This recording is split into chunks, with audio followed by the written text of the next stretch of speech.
দীর্ঘ অপেক্ষার পর অবশেষে বিপিএলে ফিরছে রাজশাহী দল। লম্বা বিরতির পর অবশেষে পূরণ হতে যাচ্ছে রাজশাহীবাসীদের চাওয়া। চলতি বছরের শেষের দিকে মাঠে গড়াতে যাচ্ছে বিপিএল 2025-এর 11তম আসর। বিপিএলে 10টি আসর অনুষ্ঠিত হলেও এখনো পর্যন্ত দীর্ঘ সময় ধরে রাজশাহীর মালিকানায় কোনো দল থাকেনি। 3টি নামে 6 বার বিপিএলে অংশগ্রহণ করেছে রাজশাহী। শেষবার 2019-20 মৌসুমে চ্যাম্পিয়ন হওয়ার পর আর কখনোই বিপিএলে দেখা যায়নি রাজশাহীকে।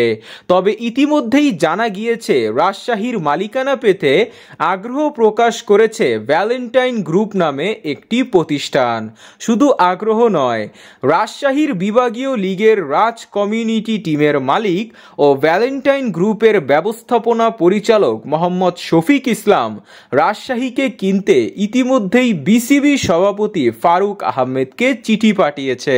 সে চিঠিতে তারা জানিয়েছে যে বিপিএল এর 11তম আসরে রাজশাহীর হয়ে প্রতিনিধিত্ব করতে চায় তারা আরও জানিয়েছে যে খুবই দ্রুততম সময়ে 1.5 কোটি টাকা পে অর্ডার করে বিপিএল ও বিসিবি এর সকল নিয়মকানুন মেনে মালিকানা পেতে চায় তারা।